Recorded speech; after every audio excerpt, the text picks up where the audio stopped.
Hi everyone and welcome back. My name is Nikki Nunez and this is my journey from tragic events that happened in 2020 to healing process and some events and controversial things that I found through this journey. So last episode we talked about my loss of my son Logan at age 14. Logan passed away on March 20th of 2020 as the whole world was shutting down, and we decided that Logan would thrive as an angel and would bring joy to this world in different ways. So as we arrived home from the hospital after saying goodbye to Logan, a bunch of my friends were there. It's like the first hour of coming home was really surreal. You walk in your front door and you're expecting to hear your kids' laughter or fighting, but instead there's silence. And I think that's probably the one thing I missed most from Logan. But as we go forward, it doesn't stop there. There's even more. But with Logan, the grief and the pain after you lose a child or you lose someone, there wasn't a pain that I truly felt. And I prayed to God that it was a pain that it would go away. But I knew that there was a proper way of grieving and there was going to be trials of grieving. And I knew that this was going to be a new journey for me.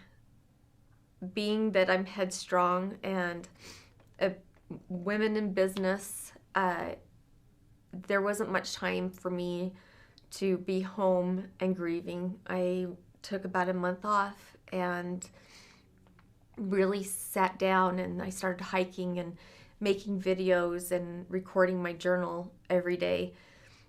However, I knew that there was a process of grieving. And as I seeked out helpful sites, I found that there was really a lot of negativity out there in social media and different avenues where parents had lost children, and instead of finding ways to support each other and to bring light and heal, that it became a one-up. And unfortunately, it felt like people were trying to one-up each other's child's death, and to me it wasn't resourceful and fulfilling. So I decided to start a nonprofit, and it was called Logan Loved, and it was also called Healing Hearts of Utah Foundation. And like I said in the prior episode, Logan loved to give back. He was born just an old soul. The kid listened to Johnny Cash. He just, you met him and you knew that he had an old soul. And giving back and doing different things like that was part of him. So I continued that. When Logan passed, after medical bills start rolling in, and just one of Logan's medical bills, his life flight was $34,000 out of pocket. And when I started looking at those bills, I knew that some families, seeing a bill like that, they would never recover. And at the same time, you're trying to heal from your child's death and loss, then compiles bills, and it is just so much for families. So I decided to start Logan Loved and donated money to families that have lost children. But through the grieving process, that actually I found fueled my soul and gave me purpose. Grieving can be done in so many ways, and I've probably experienced every one of them. They send you home, not with a book, just like on how to raise a child. There's no instructions. Grieving is the exact same way. And you go through a series of events of blaming. You blame yourself. I've thought of all the things I should have done, I could have done, I wish I had done to save my son or to bring him back. And that's not healthy. I have to believe that our life is set up the way it's supposed to be. And that when it's our time, it's our time. And looking back at all of the things that happened up to Logan passing, it was almost like somehow Logan subconsciously knew. He set up these people in my life and in my family's life to help support us, and has given us tender mercies throughout this whole thing. So after Logan passed, the grieving started. I started blaming myself, and they say in the first couple hours and couple days of a parent that's lost a child is the most horrific time. And so unfortunately, they give you a lot of suppressants to help calm you. And I remember family coming. I had such a rally behind me, even when the world was shut down. And during that time, I didn't get to bury my son. I didn't get to have a funeral. We did a celebration of life. And although during that time it wasn't supposed to happen, people weren't supposed to be around each other, I was blessed enough to have people in the town I live in, friends around me and family around me, that joined together and gave Logan a celebration of life. And I know Logan could see that from above.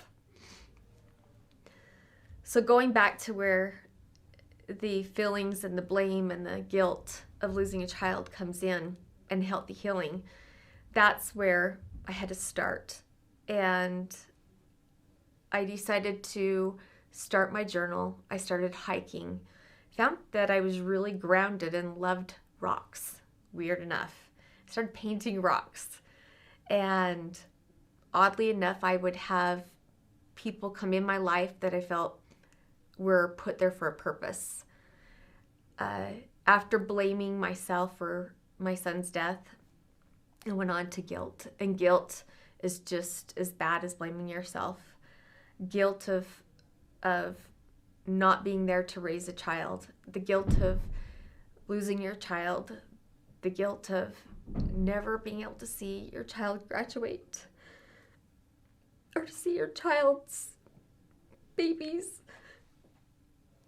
To see their first prom. All those things that a parent looks forward to see what they're supposed to become. That guilt that you somehow caused it is really unfair.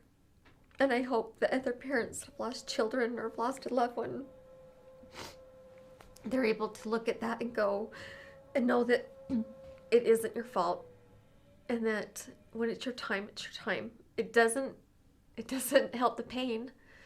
The pain is there. But through finding help and surrounding yourself with people, it does get better.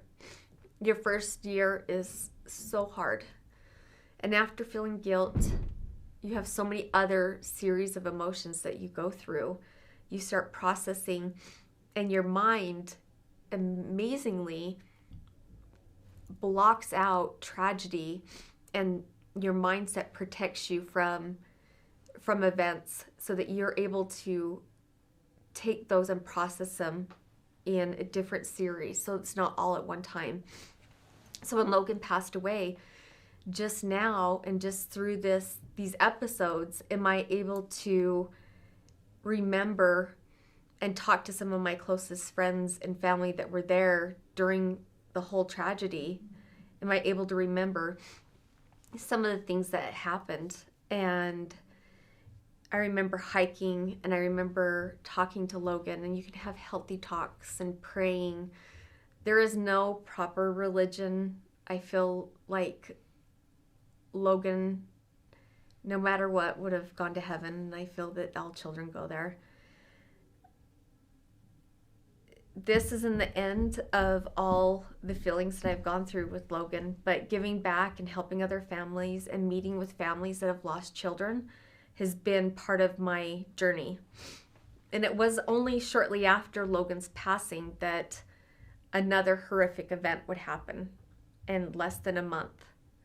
So I look forward to telling you guys about that and how my journey has progressed after each one of these events to where it is now, to where I'm helping families, and how I want to help you and help other families with lost children, relatives, find a way of healing healthy and surround yourself with healthy people and those that give you a positive mindset. Until next time, it's Nikki Nunez, and I'm on my own new journey. Thanks.